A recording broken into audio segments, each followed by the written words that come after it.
فقہ بہار شریعت حصہ دوم، اس میں ہم غسل کے مسائل پڑھیں گے انشاءاللہ تعالی۔ مکمل توجہ کے ساتھ سنتے بھی جائیں اور اسکرین پر دیکھتے بھی جائیں انشاءاللہ تعالی۔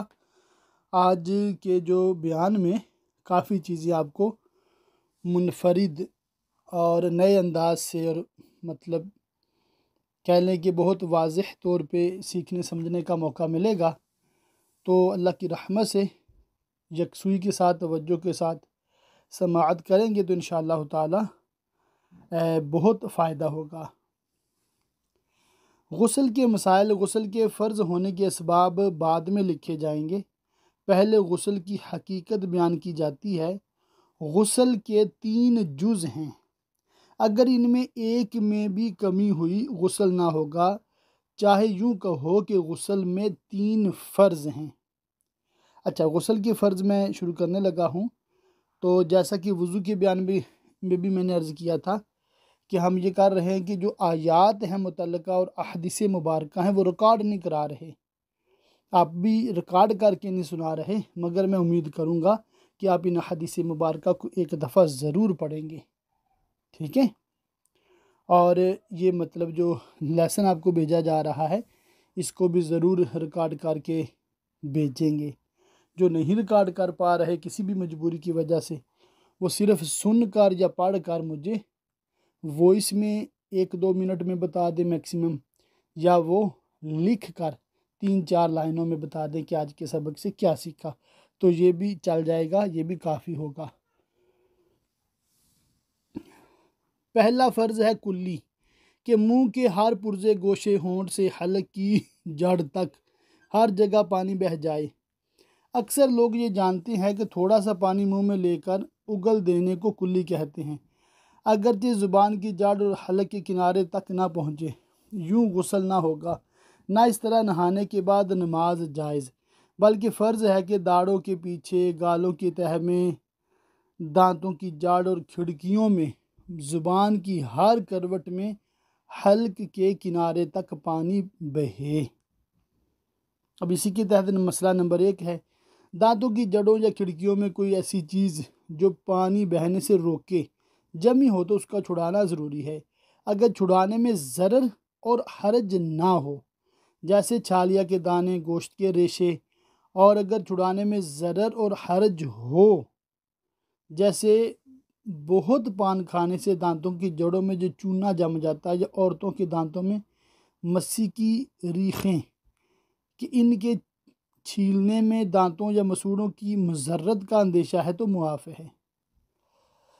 یعنی دانتوں میں کوئی ایسی چیز پھنس گئی ہے جو نہیں نکل رہی تو وہ معاف ہے، تو جہاں تک آسانی سے نکل سکتی ہے وہ نکالنی ہے۔ مسئلہ نمبر 2، یوں ہی ہلتا ہوا دانت تار سے یا اکھڑا ہوا دانت کسی مسالے وغیرہ سے جمایا گیا اور پانی تار یا مسالے کے نیچے نہ پہنچے تو معاف ہے، یا کھانے یا پانی کے ریزے دانت میں رہ گیا کہ اس کی نگہداشت میں حرج ہے، ہاں بعد معلوم ہونے کہ اس کو جدا کرنا اور دھونا ضروری ہے جبکہ پانی پہنچنے سے مانع ہوں۔ یہ ہے کلی کا بیان۔ اس میں ایک چیز میں ایڈ کر دوں کہ اس میں غرغرے کا ذکر نہیں ہے نا، سمجھے بات کو؟ تو فرض کتنا ہے؟ منہ کے اندر کا حصہ، حلق سے ایک قطرہ بھی نیچے نہ جائے، ٹھیک ہے؟ صرف منہ کے اندر۔ اس کا طریقہ کیا ہوگا؟ 1 چلو پانی لیں دائیں ہاتھ میں اور منہ میں ڈال لیں، ٹھیک؟ اب اس کو منہ میں گھمائیں آپ، دائیں بائیں، ٹھیک ہے؟ اور پھر اس کو نکال دیں۔ اس احتیاط کے ساتھ گھمانا ہے کہ سمجھے آپ کا روزہ ہے، اور حلق میں پانی نہیں جانے دینا۔ تو یوں 1 بار کلی کرنا فرض، 3 بار سنت، ٹھیک ہو گیا؟ اچھا، اگر روزہ نہ ہو تو وہ جو منہ میں پانی لیا نا اس کو ایسے منہ اوپر کر کے غر غر غر غر غر کرنا کہ بھی گلا اچھے طریقے سے صاف ہو جائے، یہ سنت ہے، جائز ہے، اور ایسا کرنا چاہیے، مگر جب روزہ ہو تو نہ کریں۔ اب یہ جو غرغرہ ہے اگر کسی نے نہیں کیا چاہے روزہ نہیں ہے تب بھی اس کا غسل ہو جاتا ہے۔ تو سیکھنے کو یہ ملا کہ غسل جو فرض ہے، اگر احتلام وغیرہ یا کسی وجہ سے غسل فرض ہے اور روزہ شروع ہو گیا ہے، اب احتیاط تو کرنی ہے، غرغرہ نہیں کرنا، تب بھی غسل ہو جائے گا۔ تو یہ ایک مسئلہ اپنے ذہن میں رکھ لیں۔ نمبر 2، ناک میں پانی ڈالنا، یعنی دونوں نتنوں کا جہاں تک نرم جگہ ہے دھلنا کے پانی کو سونگھ کر اوپر چڑھائے، بال برابر جگہ بھی دھلنے سے رہ نہ جائے ورنہ غسل نہ ہوگا۔ ناک کے اندر رینٹ سوکھ گئی ہے تو اس کا چھڑانا فرض ہے، نیز ناک کے بالوں کا دھونا بھی فرض ہے۔ مسئلہ نمبر 3، بلاک کا سوراخ اگر بند نہ ہو تو اس میں پانی پہنچانا ضروری ہے، پھر اگر تنگ ہے تو حرکت دینا ضروری ہے ورنہ نہیں۔ اب یہ بلاک جو ناک میں وہ کوکا وغیرہ یا کچھ بھی ڈالتی ہیں نا عورتیں، تو اس کے حوالے سے بات ہو رہی ہے۔ اچھا، ناک کتنا دھونا ہے؟ وہی بات کہ اگر روزہ ہو تو کتنا دھونا ہے، سمجھے بات کو؟ آپ اپنی بائیں ہاتھ کی چھوٹی انگلی ناک کے سوراخ میں ڈالیں، جہاں تک آسانی سے جاتی ہے، بغیر کسی ضرر کے، بغیر کسی تکلیف کے، بس اتنا ناک اندر سے آپ نے دھونا فرض ہے۔ سمجھ آ رہی ہے؟ تو اس کا مطلب یہ ہوا کہ ایسا نہیں ہے کہ آدھا چلو پانی لیں ہاتھ میں اور ایسے کر کے کھینچے ناک کو اوپر، دماغ کو چڑھ جائے، یہ ضروری نہیں ہے۔ اتنا مبالغہ جو ہے یہ تب کر سکتے ہیں کہ جب روزہ نہ ہو، مگر یہ مبالغہ ضروری نہیں ہے۔ اصل میں ہماری سوسائٹی میں بعض لوگ غسل جنابت کو تو ایسے سمجھتے ہیں کہ پتہ نہیں کیا چیز ہے، اور بعض بیان کرنے والے بھی اس انداز سے اتنی مبالغہ رائیاں کرتے ہیں، بیان کرتے ہوئے بندہ سر پکڑ کے بیٹھ جاتا ہے کہ بھی غسل جنابت فرض ہونا ہی نہیں چاہیے، بندے پہ ڈر جاتا ہے نا۔ تو اتنا ڈرانا بھی نہیں چاہیے اور اتنا بے باک بھی نہیں ہونا چاہیے کہ بندہ احتیاط نہ کرے، بس میانہ روی سے رہنا چاہیے بندے کو۔ تو آدھا چلو کافی ہوتا ہے ناک میں پانی ڈالنے کے لیے، جیسا کہ ہم نے پڑھا تھا۔ تو آدھا چلو وہ بھی جہاں تک انگلی آپ کی جاتی ہے، تو یہ بس اندر سے مطلب اچھے طریقے سے دھل جائے، اور بس ایک بار فرض 3 بار سنت۔ نمبر 3 ہے فرض تمام ظاہر بدن، یعنی سر کے بالوں سے پاؤں کے تلووں تک جسم کے ہر پرزے، ہر رونگٹے پر پانی بہہ جانا۔ اکثر عوام بلکہ بعض پڑھے لکھے یہ کرتے ہیں کہ سر پر پانی ڈال کر بدن پر ہاتھ پھیر لیتے ہیں اور سمجھے کہ غسل ہو گیا، حالانکہ بعض اعضاء ایسے ہیں جب تک ان کی خاص طور پر احتیاط نہ کی جائے تو نہیں دھلیں گے اور غسل نہ ہوگا۔ لہذا بھی تفصیل بیان کیا جاتا ہے اعضائے وضو میں جو مواضع احتیاط ہیں، ہر عضو کے بیان میں ان کا ذکر کر دیا گیا، ان کا یہاں بھی لحاظ ضروری ہے، اور ان کے علاوہ خاص غسل کی ضروریات یہ ہیں۔ نمبر 1، سر کے بال گندے نہ ہوں تو ہر بال پر جڑ سے نوک تک پانی بہنا، اور گندے ہوں تو مرد پر فرض ہے کہ ان کو کھول کر جڑ سے نوک تک پانی بہائے، اور عورت پر صرف جڑ تر کر لینا ضروری ہے، کھولنا ضروری نہیں۔ ہاں، اگر چوٹی اتنی سخت گندی ہو کہ بے کھولے جڑیں تر نہ ہوں گی تو کھولنا ضروری ہے۔ نمبر 2، کانوں میں بالی وغیرہ زیوروں کے سوراخ کا وہی حکم ہے جو ناک میں نتھ کے سوراخ کا حکم وضو میں بیان ہوا۔ کیا بیان ہوا تھا کہ اگر تو وہ نتھ ڈھیلی ہے اور سوراخ بڑا ہے، آسانی سے پانی چلا جاتا ہے تو پھر تو ٹھیک ہے، نہیں تو نتھ کو اتار کے نیچے سے دھونا ہوگا۔ نمبر 3، بموں اور مونچھوں اور داڑھی کے بال کا جڑ سے نوک تک اور ان کے نیچے کی کھال کا دھلنا۔ نمبر 4، کانکار پردہ اور اس کے سوراخ کا منہ، کانوں کے پیچھے بال ہٹا کر پانی بہائے، ٹھوڑی اور گلے کا جوڑ کہ بے منہ اٹھائے نہ دھلے گا، بغلیں بے ہاتھ اٹھائے نہ دھلیں گی، بازو کا ہر پہلو، پیٹھ کا ہر ذرہ، پیٹ کی بلٹیں اٹھا کر دھوئیں، ناف کو انگلی ڈال کر دھوئیں جبکہ پانی بہنے میں شک ہو، جسم کا ہر رونگٹا جڑ سے نوک تک، ران اور پیڑو کا جوڑ پیڑو کسے کہتے ہیں؟ پیڑو یعنی ناو سے نیچے کا حصہ، ناو سے شرمگاہ تک کا جو حصہ ہے اس کو کہتے ہیں پیڑو۔ ران اور پنڈلی کا جوڑ جب بیٹھ کر نہائیں، دونوں سرین کے ملنے کی جگہ خصوصاً جب کھڑے ہو کر نہائیں۔ رانوں کی گولائی، پنڈلیوں کی کروٹیں ذکر و انثیین کے ملنے کی سطحیں بے جدا کیے نہ دھلیں گی۔ ذکر مرد کے عضو تناسل کو کہتے ہیں، انثیین جو دو گول خصیے ہوتے ہیں جنہیں فوطے بھی کہتے ہیں۔ انثیین کی سطح زیریں جوڑ تک، انثیین کے نیچے کی جگہ جڑ تک جس کا ختنہ نہ ہوا ہو تو اگر کھال چڑھ سکتی ہو تو چڑھا کر دھوئے، اور کھال کے اندر پانی چڑھائے۔ عورتوں پر خاص یہ احتیاطیں ضروری ہیں: ڈھلکی ہوئی پستان کو اٹھا کر دھونا، پستان اور شکم یعنی پیٹ کے جوڑ کی تحریر، فرج خارج کا ہر گوشہ، ہر ٹکڑا نیچے اوپر خیال سے دھویا جائے۔ ہاں، فرج داخل میں انگلی ڈال کر دھونا واجب نہیں، مستحب ہے، یہ اچھی بات ہے۔ یوں ہی اگر حیض و نفاس سے فارغ ہو کر غسل کرتی ہے تو ایک پرانے کپڑے سے فرج داخل کے اندر سے خون کا اثر صاف کر لینا مستحب ہے۔ ماتھے پر افشاں چنی ہو تو چھڑانا ضروری ہے۔ بال میں گرا پڑ جائے، مسئلہ نمبر 4 ہے، بال میں گرا پڑ جائے تو گرا کھول کر اس پر پانی بہانا ضروری نہیں۔ مسئلہ نمبر 5، کسی زخم یا پٹی وغیرہ بندی ہو کہ اس کے کھولنے میں ضرر یا حرج ہو، یا کسی جگہ مرض یا درد کے سبب پانی بہنا ضرر کرے گا تو اس پورے عضو کو مسح کریں، اور نہ ہو سکے تو پٹی پر مسح کافی ہے۔ اور پٹی موضع حاجت سے زیادہ نہ رکھی جائے ورنہ مسح کافی نہ ہوگا۔ اگر پٹی موضع حاجت ہی پر بندی ہے، مثلاً بازو پر ایک طرف زخم ہے اور پٹی باندھنے کے لیے بازو کی اتنی ساری گولائی پر ہونا اس کا ضرور ہے، تو اس کے نیچے بدن کا وہ حصہ بھی آئے گا جسے پانی ضرر نہیں کرتا، تو اگر کھولنا ممکن ہو کھول کر اس حصہ کو دھونا فرض ہے، اور اگر ناممکن ہو اگرچہ یوں ہی کہ کھول کر پھر ویسی نہ باندھ سکے گا اور اس میں ضرر کا اندیشہ ہے تو ساری پٹی پر مسح کر لے، کافی ہے، بدن کا وہ اچھا حصہ بھی دھونے سے معاف ہو جائے گا۔ اب یہاں تک میں یہ عرض کر دوں کہ اوپر ہم نے جو پڑھی ہیں نا 25 احتیاطیں، وہ اصل میں کیا ہے کہ بیسک یہی ہے کہ سر سے لے کر پاؤں تک سارا بدن دھلنا چاہیے، بال برابر بھی جگہ سوکھی نہ رہ جائیں، اور اس کی پھر انہوں نے ڈیٹیل بتائی ہے 1 بائی 1 سمجھے بات کو۔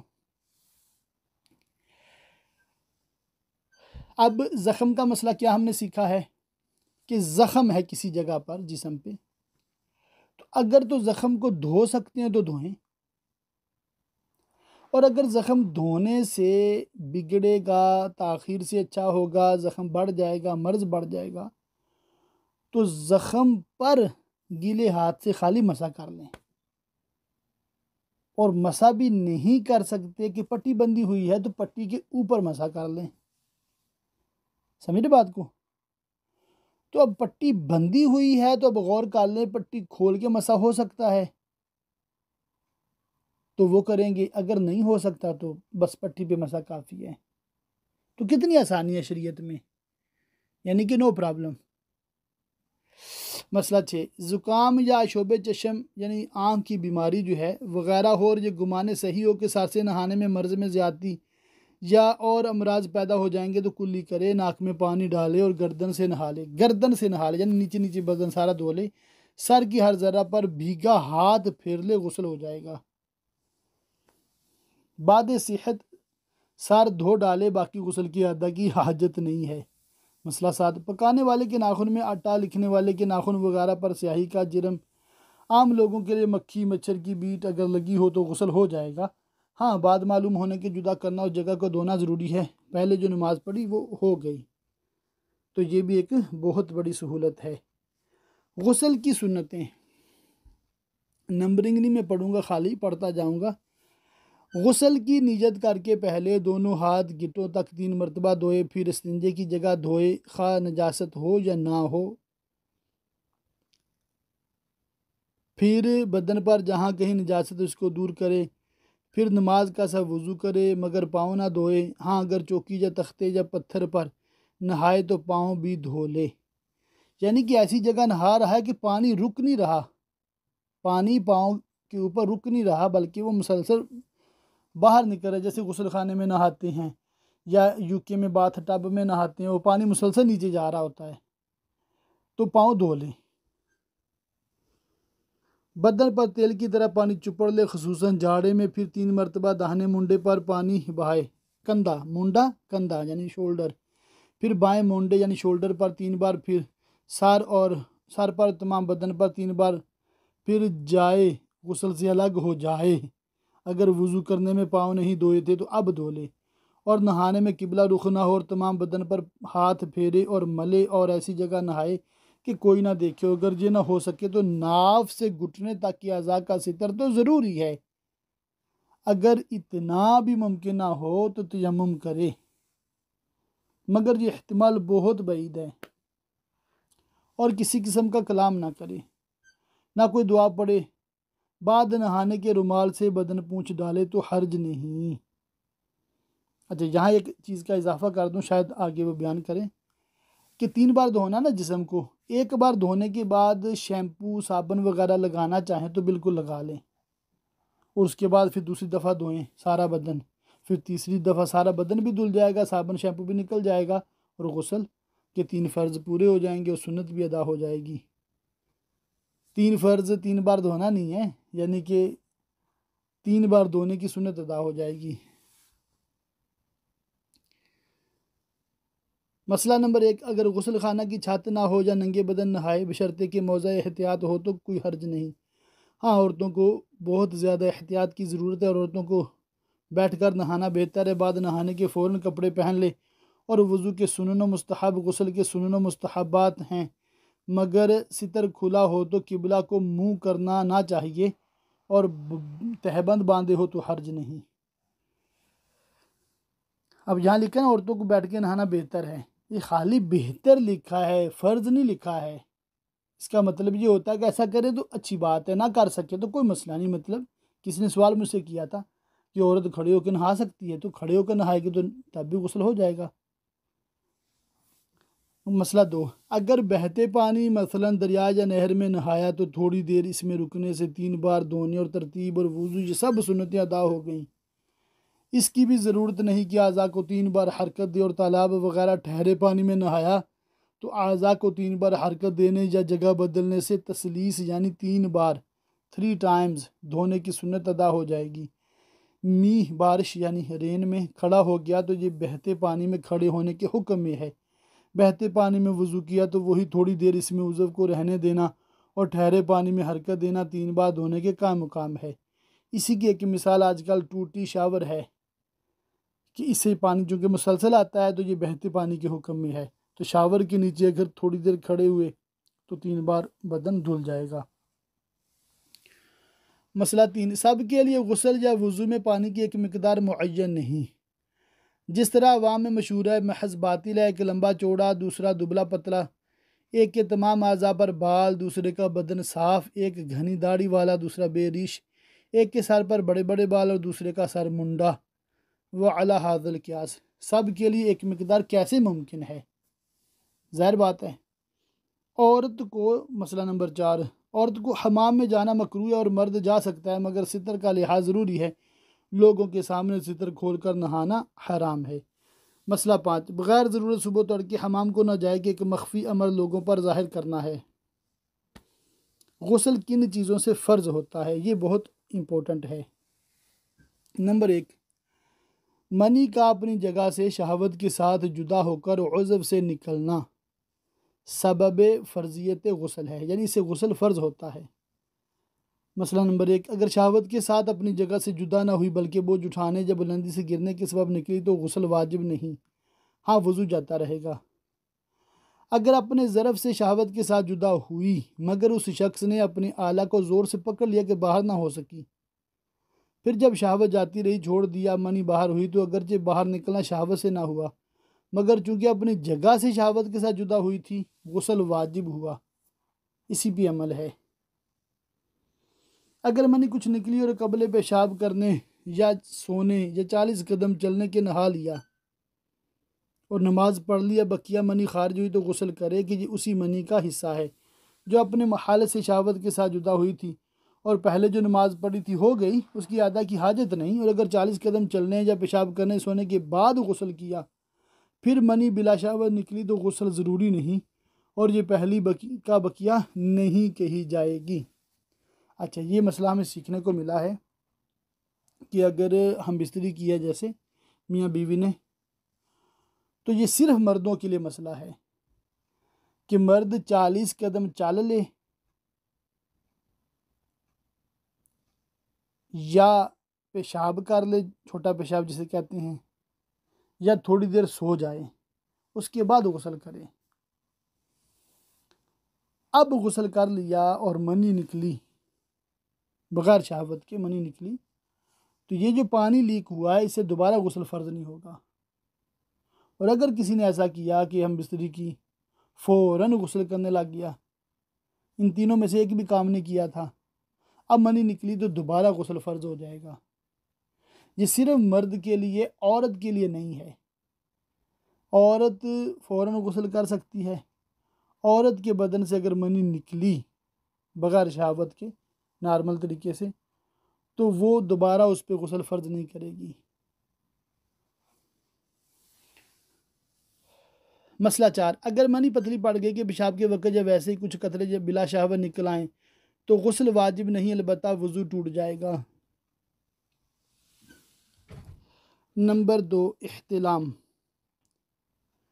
غسل فرض ہونے کے سبب بیان کیے جا رہے ہیں۔ پہلا سبب تھا منی کا شہوت کے ساتھ اپنی جگہ سے جدا ہونا، اور اس کا ایک مطلب جو ذریعہ ہے شہوت کے ساتھ جدا ہونے کی ایک ایگزامپل ہے، اس کو انگلش میں ماسٹربیشن کہتے ہیں اور اردو میں مشت زنی کہتے ہیں، کہ بعض نوجوانوں کو یہ گندی عادت ہوتی ہے کہ وہ اپنے عضو تناسل کو ہاتھ سے ہلاتے رہتے ہیں، یا بعض عورتیں اپنی شرمگاہ کے ساتھ انگلی سے کھیلتی ہیں، تو اس سے پھر کیا ہوتا ہے، پہلے تو قطرہ نکلتا ہے اور پھر اچانک شہوت بھڑک اٹھتی ہے اور جھٹکے کے ساتھ ود جرک وہ منی باہر نکلتی ہے زیادہ،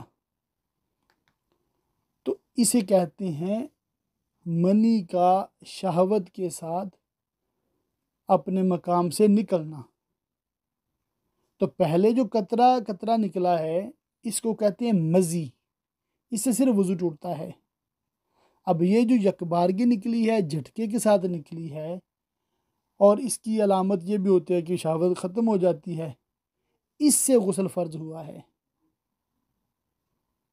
تو اس سے یہ ہمیں سیکھنے کو ملا، اگر کسی پہ شہوت ہے اور قطرہ نکل گیا، یا میاں بیوی ایک دوسرے کو ٹچ کر رہے ہیں، چاہے جسم پہ کپڑے ہیں چاہے کپڑے نہیں ہیں، تو اس طرح ٹچ کرنے سے جو قطرے نکلتے ہیں اس کو مزی کہتے ہیں، اس سے غسل فرض نہیں ہوتا۔ یہ قطرے شہوت سے ہی نکلتے ہیں، مگر قطرہ نکلتے ہیں اس کو مزی کہتے ہیں۔ جو جھٹکے کے ساتھ زیادہ یکبارگی نکلے اس کو منی کہتے ہیں، وہ غسل فرض کرے گی۔ تو یہ بھی پوائنٹ نوٹ کرنے والا ہے۔ دوسرا سبب ہے احتلام، یعنی سوتے سے اٹھا اور بدن یا کپڑے یا پر تری پائی، اور اس طریقے منی یا مزی ہونے کا یقین یا احتمال ہو تو غسل واجب ہے، اگرچہ خواب یاد نہ ہو۔ اور اگر یقین ہے کہ یہ نہ منی ہے نہ مزی ہے بلکہ پسینہ یا پیشاب یا ودی یا کچھ اور ہے، تو اگرچہ احتلام یاد ہو، لذت انزال خیال میں ہو، غسل واجب نہیں۔ اور اگر منی نہ ہونے پر یقین کرتا ہے اور مزی کا شک ہے، تو اگر خواب میں احتلام ہونا یاد نہیں تو غسل نہیں، ورنہ ہے۔ اگر احتلام یاد ہے مگر اس کا کوئی اثر کپڑے وغیرہ پر نہیں تو غسل واجب نہیں۔ اگر سونے سے پہلے شہوت تھی، آلہ قائم تھا، یعنی اس میں اریکشن تھا، سختی تھی، اب جاگا اور اس کا اثر پایا اور مزی ہونا غالب گمان اور احتلام یاد نہیں تو غسل واجب نہیں، جب تک اس کے منی ہونے کا ظن غالب نہ ہو۔ اگر سونے سے پہلے شہوت ہی نہ تھی، یا تھی مگر سونے سے قبل دب چکی، جو خارج ہوا تھا صاف کر چکا تھا، تو منی کے ظن غالب کی ضرورت نہیں، بلکہ محض احتمالی منی سے غسل واجب ہو جائے گا۔ یہ مسئلہ کثیر الوقوع ہے اور لوگ اس سے غافل ہیں، اس کا خیال ضرور چاہیے۔ تو اس میں بھی یہی مطلب جو میں نے پہلے بھی عرض کیا تھا وضو کے بیان میں، کہ جب اس طرح کی شک ہو جائے نا آپ کو تو غسل کر لیں، بات ختم۔ مسئلہ 7، بیماری وغیرہ سے غش آیا یا نشہ میں بے ہوش ہوا اور ہوش آنے کے بعد کپڑے یا بدن پر مزید ملی تو وضو واجب ہوگا، غسل نہیں، اور سونے کے بعد ایسا دیکھے تو غسل واجب، مگر اسی شرط پر کہ سونے سے پہلے شہوت نہ تھی۔ مسئلہ 8، کسی کو خواب ہوا اور منی باہر نہ نکلی تھی کہ آنکھ کھل گئی اور اعلیٰ کو پکڑ لیا کہ منی باہر نہ ہو، پھر جب تندی جاتی رہی چھوڑ دیا، اب نکلی تو غسل واجب ہو گیا۔ یہ اگزامپل پہلے بھی گزری ہے۔ مسئلہ 9، نماز میں شہوت تھی اور منی اترتی ہوئی معلوم ہوئی مگر ابھی باہر نہ نکلی تھی کہ نماز پوری کر لی، اب خارج ہوئی، غسل واجب ہوگا مگر نماز ہو گئی۔ مسئلہ 10، کھڑے یا بیٹھے یا چلتے ہوئے سو گیا، آنکھ کھلی تو مزی پائی، غسل واجب ہے۔ مسئلہ 11، رات کو احتلام ہوا، جاگا تو کوئی اثر نہ پایا، وضو کر کے نماز پڑھ لی، اب اس کے بعد منی نکلی، غسل اب واجب ہوا اور وہ نماز ہو گئی۔ مسئلہ 12، عورت کو خواب ہوا تو جب تک منی فرج داخل سے نہ نکلے غسل واجب نہیں۔ مسئلہ 13، مرد عورت ایک چارپر پر سوئے، بعد بیداری بستر پر منی پائے گی، ان میں ہر ایک احتلام کا منکر ہے، یعنی کہ اس کو احتلام نہیں ہوا، ڈریم نہیں آیا، احتیاط یہ کہ بہرحال دونوں غسل کریں اور یہی صحیح ہے۔ مسئلہ 14، لڑکے کا بلوغ احتلام کے ساتھ ہوا، اس پر غسل واجب ہے۔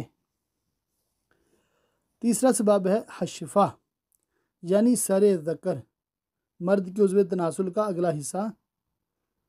حشفہ کی مقدار کیسی ہوتی ہے؟ جس کا ختنہ ہو جاتا ہے نا، چھوٹے بچے کو دیکھیں، اگر اس کو دیکھنا بھی جائز ہوتا ہے، بہت چھوٹا بچہ جس کا ختنہ ہو جائے تو اس کے عضو تناسل کو دیکھیں تو اس کے آگے ایک کیپ سی بنی ہوتی ہے، اس کو کہتے ہیں حشفہ، بقدر حشفہ۔ اور جن کا ختنہ نہیں ہوا ہوتا تو وہ عضو تناسل کے آگے وہ پتلی سی چیز بنی ہوتی ہے، باریک سا نا، تو ان کا وہ مطلب کہہ لیں کہ جب ختنہ ہوگا تو وہ عضو تناسل کا جو سیرہ ہے وہ ظاہر ہو جائے گا، یعنی کہ تو بقدر حشفہ عورت کی آگے یا پیچھے یا مرد کے پیچھے داخل ہونا دونوں پر غسل واجب کرتا ہے۔ اب یہ تو ظاہر سی بات ہے کہ عورت کے پیچھے یا مرد کے پیچھے داخل کرنا حرام ہے، لواطت حرام ہے، گناہ ہے، گناہ کبیرہ ہے، قرآن پاک میں واضح طور پہ منع ہے، احادیث میں بھی منع ہے، مگر ایک مسئلہ بتایا جا رہا ہے کہ اگر کسی نے عضو تناسل کو عورت کی اگلی شرمگاہ کے باہر صرف ٹچ کیا یا پیچھے سے مرد یا عورت کو ٹچ کیا، اندر داخل نہیں کیا، تو اس سے غسل فرض نہیں ہوا، صرف شرمگاہ کے ملنے سے غسل فرض نہیں ہوتا۔ ہاں اگر داخل کیا اور اتنا داخل کیا کہ بقدر حشفہ داخل ہو گیا تو اب دونوں پر غسل فرض ہو جائے گا، شہوت کے ساتھ ہو یا بغیر شہوت انزال ہو یا نہ ہو، بشرطے کہ دونوں مکلف ہوں۔ اور اگر ایک بالغ ہے تو اس بالغ پہ فرض، اور نابالغ پر اگرچہ غسل فرض نہیں مگر غسل کا حکم دیا جائے گا۔ مثلا مرد بالغ ہے اور لڑکی نابالغ تو مرد پر فرض ہے، اور لڑکی نابالغہ کو بھی نہانے کا حکم ہے، اور لڑکا نابالغ ہے اور عورت بالغہ ہے تو عورت پہ فرض ہے اور لڑکے کو بھی حکم دیا جائے گا۔ مسئلہ 15، اگر حشفہ کاٹ ڈالا ہو تو باقی عضو تناسل میں اگر حشفہ کی قدر یعنی اتنی مقدار تقریباً وہ 1 انچ یا تقریباً کم و بیش داخل ہو گیا، جب بھی وہی حکم ہے جو حشفہ داخل ہونے کا ہے۔ اگر چوپایا یا مردہ یا ایسی چھوٹی لڑکی جس کی مثل سے صحبت نہ کی جا سکتی ہو وطی کی تو جب تک انزال نہ ہو غسل واجب نہیں۔ اور آخر میں میری جو کتاب ہے شادی مبارک، اس میں سے انشاءاللہ تعالی غسل کا سادہ طریقہ، آسان طریقہ اور چند مسائل منی مزی ودی وغیرہ کے حوالے سے انشاءاللہ تعالی میں آپ کو سمجھانے کی مزید کوشش کروں گا، تاکہ یہ ٹاپک، یہ موضوع ہمارا تشنہ نہ رہ جائے، یعنی کوئی کمی نہ رہ جائے، اور کما حقہ انشاءاللہ تعالی میں اس موضوع کو کور کرنے کی کوشش کر رہا ہوں۔ پھر بھی آپ کے ذہن میں کوئی سوال آئے تو بلا جھجک آج پوچھ لیجئے، مطلب کہ جب موقع ملے پوچھ لیجئے۔ کل کو جب یہ مسئلہ پیش آیا اور کوئی بتانے والا بھی پاس نہ ہوا تو آزمائش سخت ہو سکتی ہے۔ تو علم دین سیکھنا چاہیے، سمجھنا چاہیے۔ آپ کی معلومات کے لیے عرض کر دوں چونکہ سفر المظفر کا مہینہ بھی ہے اور سیدی امام اہل سنت مولانا شاہ امام احمد رضا خان بریلوی رحمۃ اللہ تعالی علیہ کا اس میں عرس مبارک بھی آتا ہے۔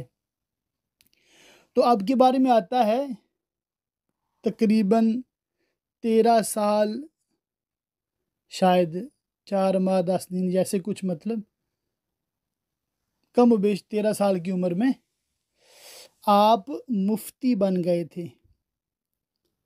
مطلب یہ ہے کہ 13 سال کے بچے کو عالم کورس مکمل کرا دیا گیا تھا۔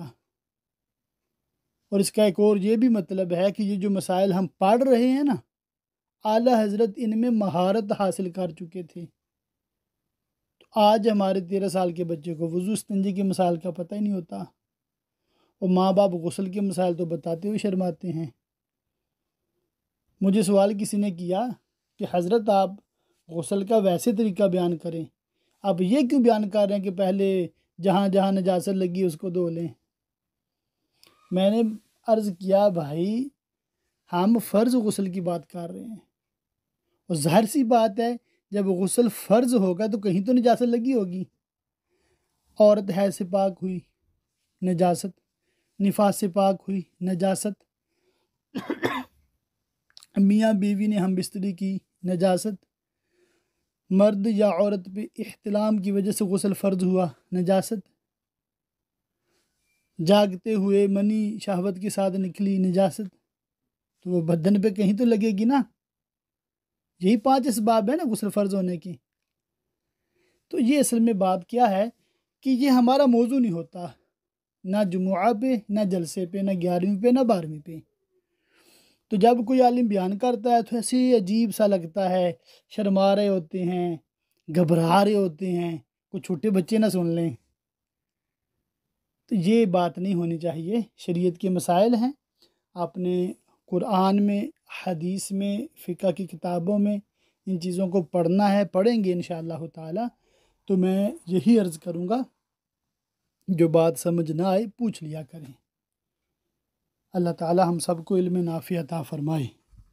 پچھلے سبق میں ہم نے مسئلہ نمبر 16 یعنی 16 تک پڑھا تھا۔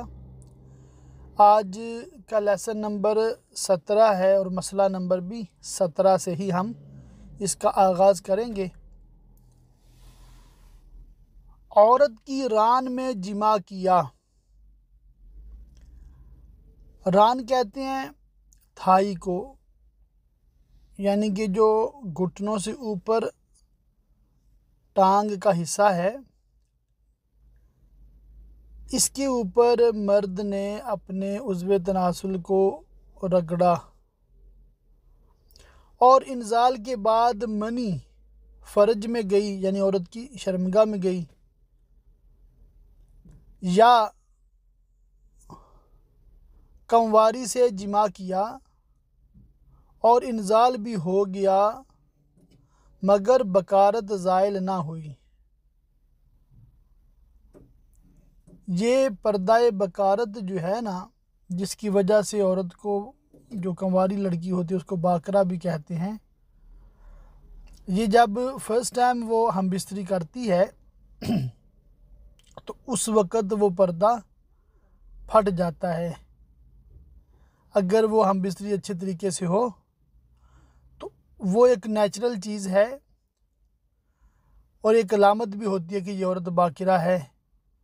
تو اس کے مطلب پھٹنے سے پھر خون بھی نکلتا ہے،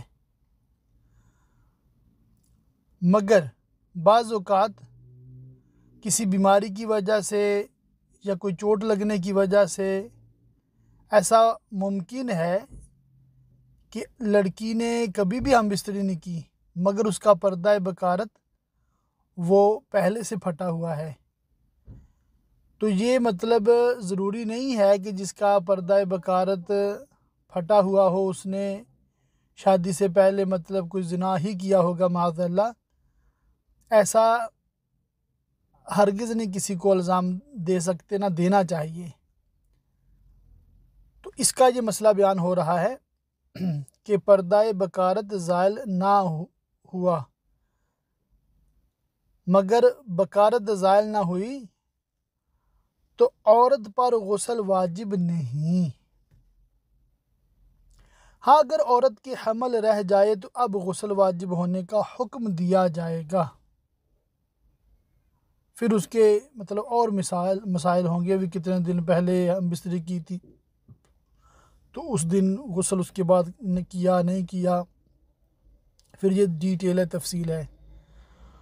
اور وقت مجامعت سے جب تک غسل نہیں کیا ہے تمام نمازوں کا پھر اعادہ ہوگا،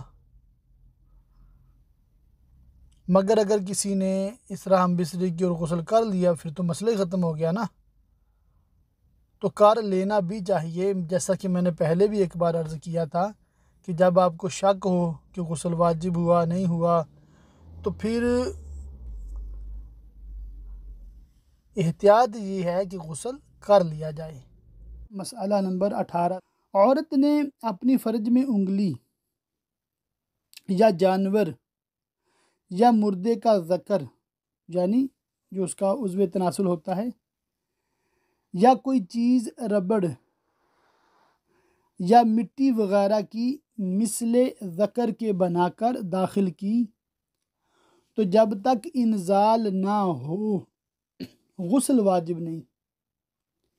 پہلے ہم نے کیا پڑھا تھا کہ مرد کا عضو تناسل اگر بقدر حشفہ عورت کی اگلی شرمگاہ یا پچھلی شرمگاہ میں داخل ہو جائے تو دونوں پہ غسل فرض ہو جاتا ہے۔ اب یہ پڑھ رہے ہیں کہ مرد کا عضو تناسل نہیں ہے بلکہ کیا ہے، عورت کی انگلی ہے یا جانور کا ذکر ہے یا مردے کا، زندہ کا نہیں مردے کا ہے، یا کوئی ربڑ کی چیز ہے۔ یہ ربڑ کی چیز دیکھیں آج سے بہار شریف تقریباً 100 سال سے پہلے کی لکھی ہوئی ہے، مگر اب یہ ربڑ کی چیز لوگوں کو زیادہ سمجھ آتی ہے کہ یہاں ویسٹرن سوسائٹی میں یہ مطلب چیزیں جو ہیں ربڑ کی بھی ملتی ہیں، لوگ خریدتے ہیں، استعمال کرتے ہیں۔ غلط استعمال ہے، ناجائز ہے، گناہ ہے، مگر یہ چیز مارکیٹ میں موجود ہے۔ تو یہ ایک بطور مثال جو بزرگوں نے 100 سال پہلے لکھا، آج ہم اس کا پریکٹیکل دیکھ رہے ہیں، یعنی کہ آنکھوں سے مشاہدہ کر رہے ہیں۔ تو انہوں نے تو گمان بھی نہیں کیا ہوگا کہ انسانیت اتنی نیچے گر جائے گی۔ بہرکیف تو یہ اگر داخل ہوا اور انزال نہیں ہوا عورت کو تو غسل واجب نہیں۔ اگر جن آدمی کی شکل بن کر آیا اور عورت سے جمع کیا تو حشفہ کی غائب ہونے ہی سے غسل واجب ہو گیا۔ آدمی کی شکل پر نہ ہو تو جب تک عورت کو انزال نہ ہو غسل واجب نہیں۔ یہ جنات کے معاملہ تعویذات والے بہتر سمجھتے ہیں، یہ حقیقت ہے، ایسے ہوتا ہے، یہ صرف فرضی کہانیاں نہیں ہیں۔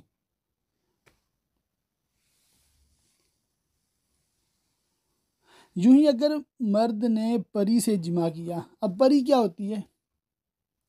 فی میل جن، جس کو جننی کہتے ہیں، ہم چڑیل کہتے ہیں نا، اسی کو پری کہتے ہیں۔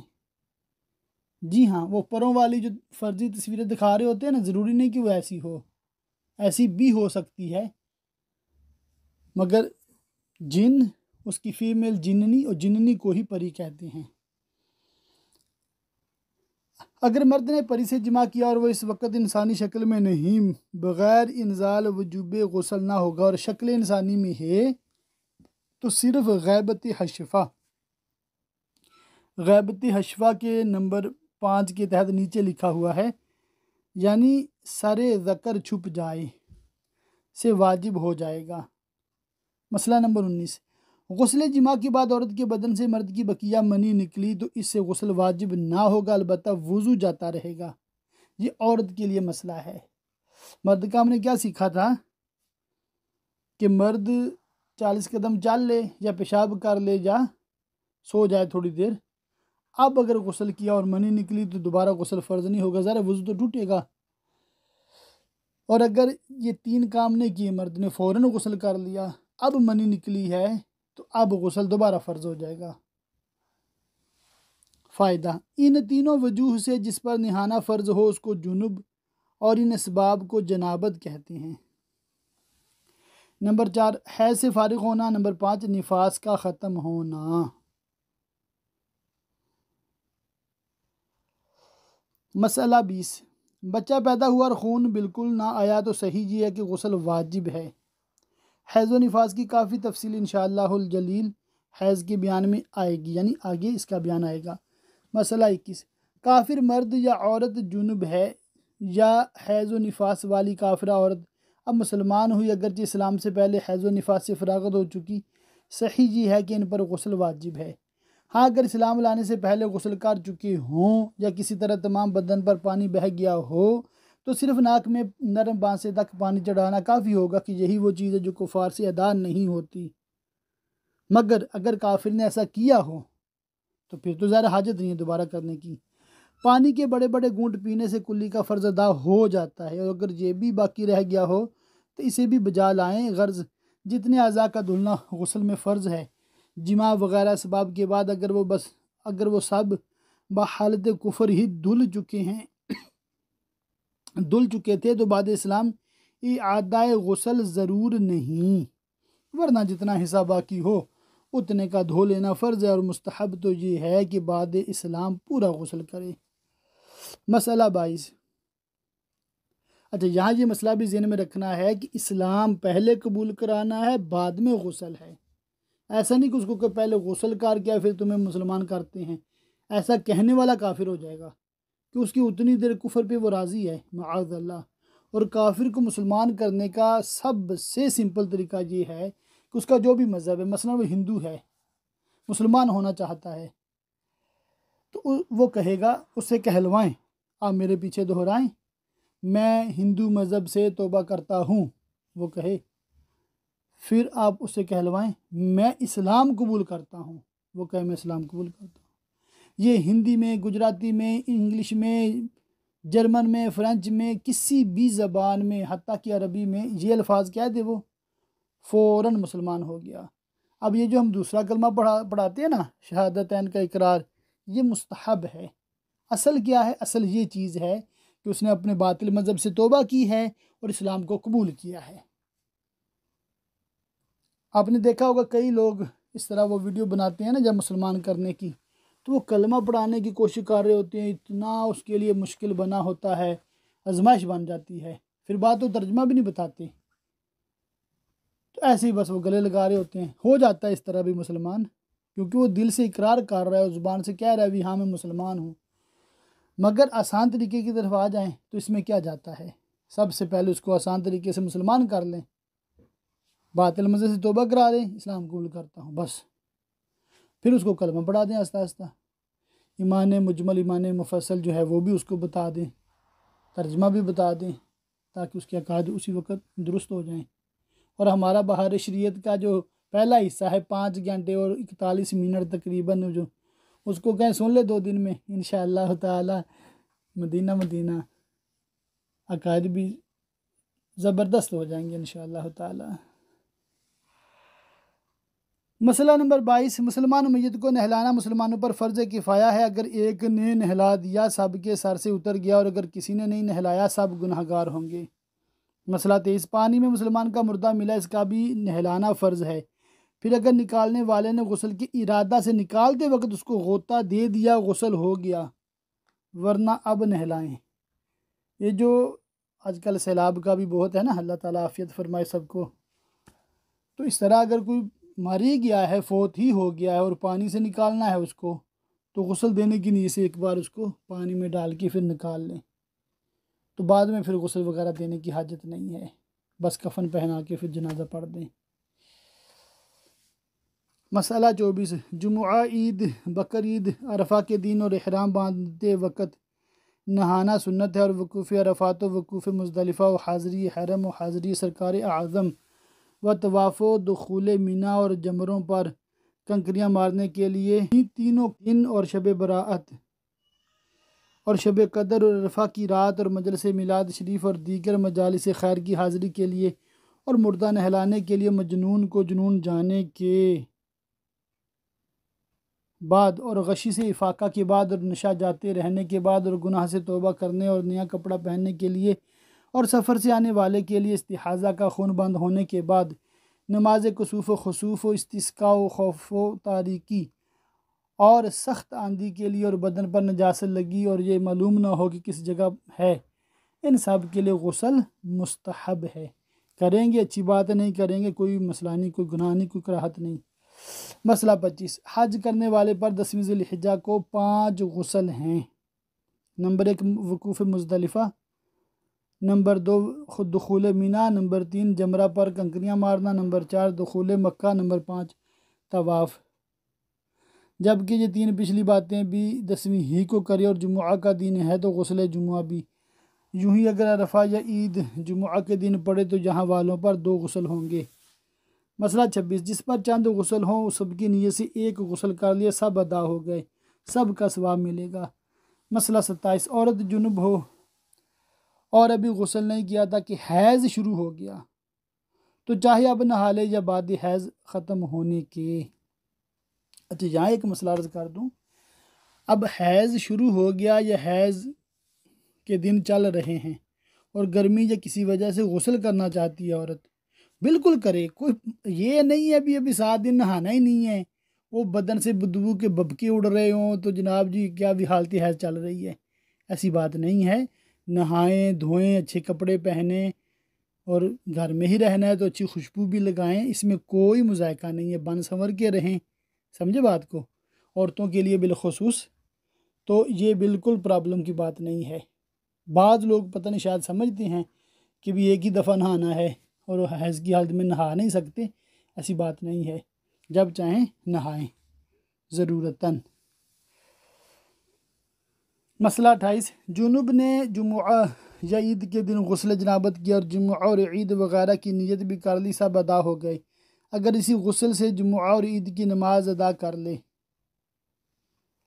مسئلہ 29، عورت کو نہانے یا وضو کے لیے پانی مول لینا پڑے تو اس کی قیمت شوہر کے ذمہ ہے، بشرطے کہ غسل و وضو واجب ہوں یا بدن سے میل دور کرنے کے لیے نہائے۔ مسئلہ 30، جس پر غسل واجب ہے اسے چاہیے کہ نہانے میں تاخیر نہ کرے، حدیث میں ہے جس گھر میں جنوب ہو اس میں رحمت کے فرشتے نہیں آتے، اور اگر اتنی دیر کر چکا کہ نماز کا آخر وقت آ گیا تو اب فوراً نہانا فرض ہے، اب تاخیر کرے گا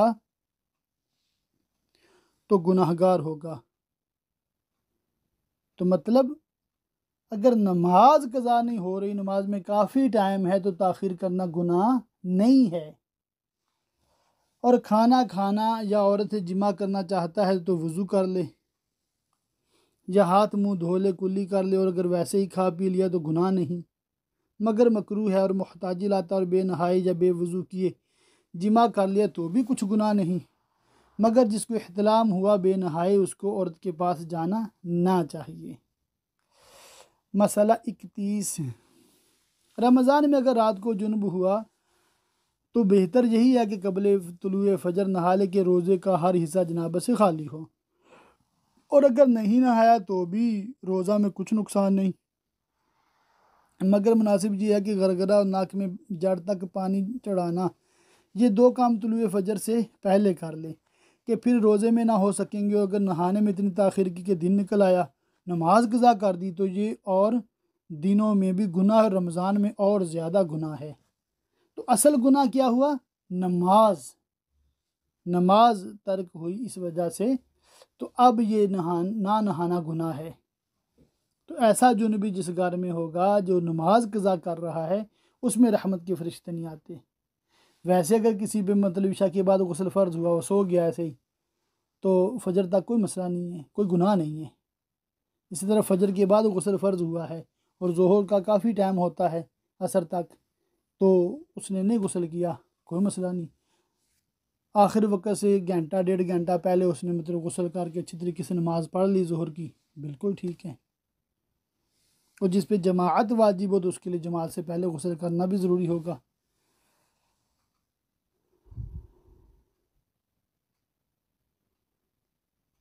مسئلہ 32، جس کو نہانے کی ضرورت ہے اس کو مسجد میں جانا، طواف کرنا، قرآن مجید چھونا، اگرچہ اس کا سادہ حاشیہ یا جلد یا چولی چھوئے یا بے چھوئے دیکھ کر، یا زبانی پڑھنا، یا کسی آیت کا لکھنا، یا آیت کا تعویذ لکھنا، یا ایسا تعویذ چھونا، یا ایسی انگوٹھی چھونا یا پہنا جیسے مقطعات کی انگوٹھی، یہ حرام ہے۔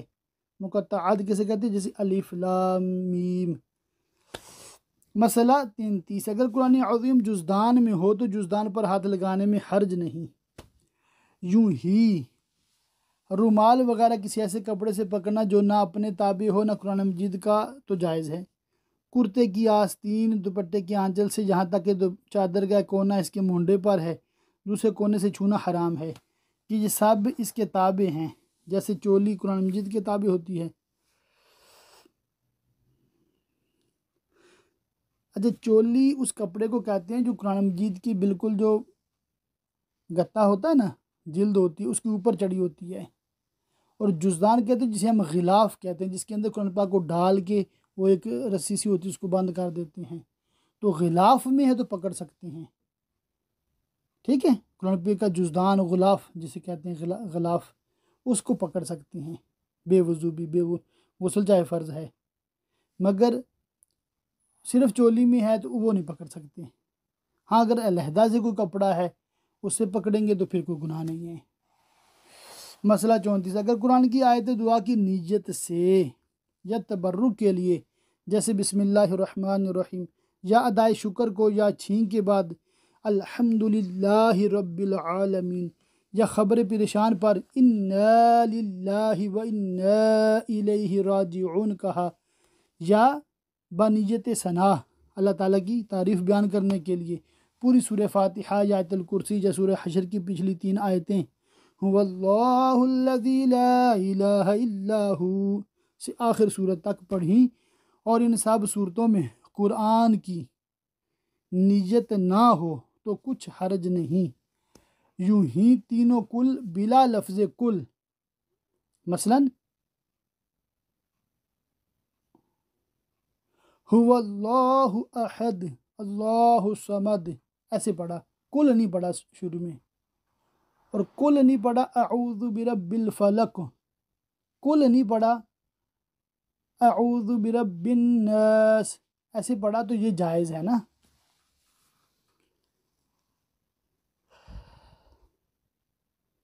اور لفظ کل کے ساتھ نہیں پڑھ سکتا اگرچہ بنیت ثنا ہی ہو کہ اس صورت میں ان کا قرآن ہونا متعین ہے، نیت کو کچھ دخل نہیں۔ مسئلہ 35، بے وضو کو قرآن مجید یا اس کی کسی آیت کا چھونا حرام ہے، بے چھوئے زبانی یا دیکھ کر پڑھے تو کوئی حرج نہیں، یہ بے وضو کی بات ہو رہی ہے۔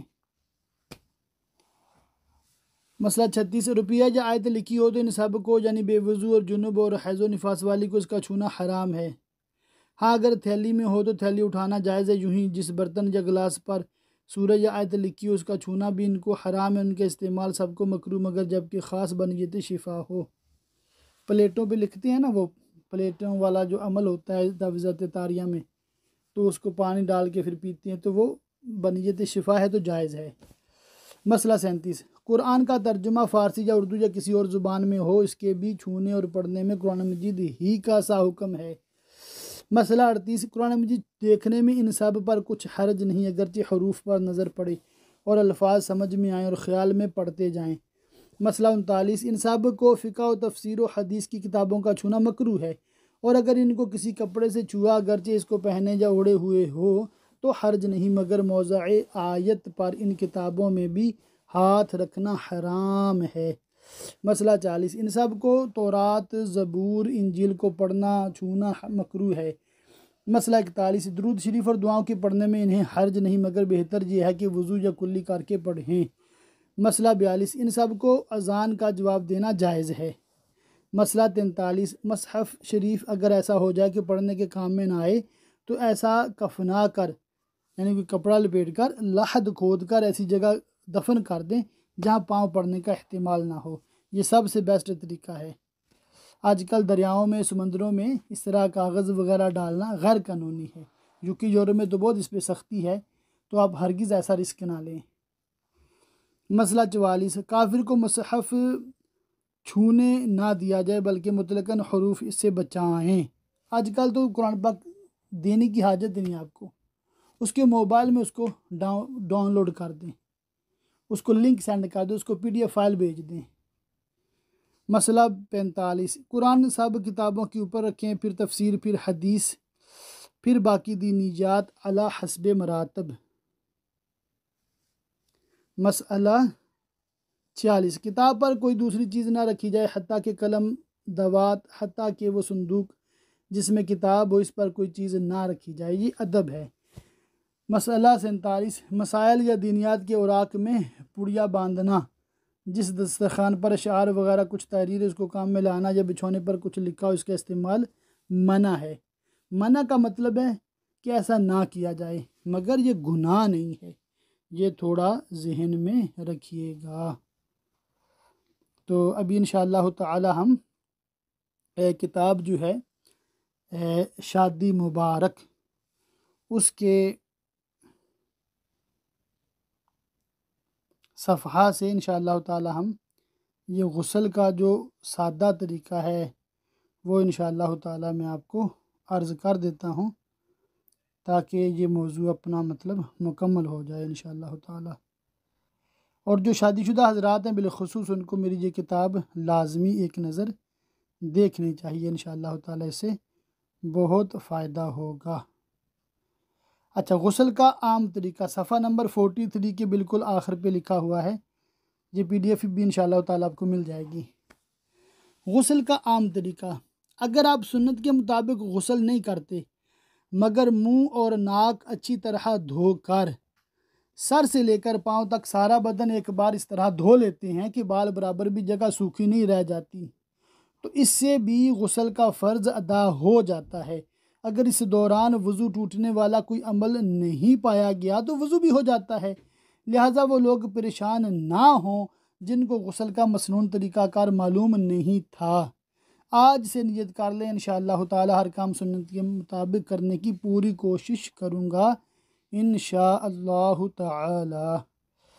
اچھا، وہ جو میں نے آپ کو عرض کیا تھا چند اصطلاحات بھی پڑھ کے سناؤں گا، وہ بھی میں جلدی سے پڑھ دیتا ہوں۔ صفحہ نمبر 40 پہ ہے مزی، منی، ودی اور پیشاب کی احکام۔ جب مرد یا عورت پر شہوت طاری ہوتی ہے تو اس وقت اگلی شرمگاہ سے تھوڑے تھوڑے پتلے سفید قطرے نکلتے ہیں، اس پانی کو مزی کہتے ہیں۔ یہ چاہے جتنے بھی نکلے ان کی وجہ سے صرف وضو ٹوٹتا ہے، غسل فرض نہیں ہوتا۔ جتنے جسم یا کپڑوں پر مزی کے قطرے لگیں صرف اتنا حصہ ناپاک ہوتا ہے اور اتنے حصے کو پاک کرنا کافی ہے، پورا جسم یا کپڑے دھونا ضروری نہیں ہے۔ مزی کی علامت یہ بھی ہے کہ اس کے نکلنے سے شہوت ختم نہیں ہوتی ہے۔ ایک اور گاڑھا سفید پانی اگلی شرمگاہ سے نکلتا ہے جسے منی کہتے ہیں۔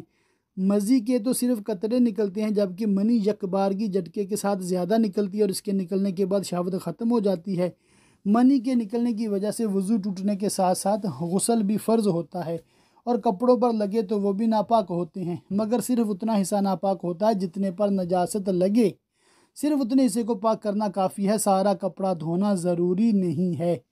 احتلام یعنی سونے سے اٹھا اور بدن یا کپڑے پر تری پائی اور اس طریقے منی یا مزی ہونے کا یقین یا احتمال ہو تو غسل واجب ہے اگرچہ خواب یاد نہ ہو، اور اگر یقین ہے کہ یہ نہ منی ہے نہ مزی بلکہ پسینہ یا پیشاب یا ودی یا کچھ اور ہے تو اگرچہ احتلام یاد ہو اور لذت انزال خیال میں ہو غسل واجب نہیں، اور اگر منی نہ ہونے پر یقین کرتا ہے اور مزی کا شک ہے تو اگر خواب میں احتلام ہونا یاد نہیں تو غسل واجب نہیں ورنہ ہے۔ اگر احتلام یاد ہے مگر اس کا کوئی اثر کپڑے وغیرہ پر نہیں، غسل واجب نہیں۔ عورت یا مرد جب پیشاب یا پخانہ کرتے ہیں اس سے وضو ٹوٹتا ہے، غسل فرض نہیں ہوتا۔ بعض اوقات پیشاب کرنے کے بعد اگلی شرمگاہ سے سفید لیس دار مادہ نکلتا ہے، اسے ودی کہتے ہیں۔ یہ اگر وضو کے بعد نکلے تو اس سے وضو ٹوٹ جاتا ہے، اس سے بھی مرد یا عورت پر غسل فرض نہیں ہوتا۔ یاد رہے بغیر شہوت کی عورت کی اگلی شرمگاہ سے جو خالص رطوبت خون کی آمیزش کے بغیر نکلتی ہے اس سے وضو نہیں ٹوٹتا، اگر کپڑے میں لگ جائے تو کپڑا پاک ہے۔ یہ رطوبت بعض اوقات زیادہ نکلتی ہے پھر بھی اس سے کپڑے ناپاک نہیں ہوتے اور وضو نہیں ٹوٹتا، یہ عورت کی شرمگاہ کو تار رکھنے کے لیے ہوتی ہے، جس طرح آنکھ میں ہر وقت پانی ہوتا ہے، اگر یہ پانی خشک ہو جائے تو بہت تکلیف ہوتی ہے۔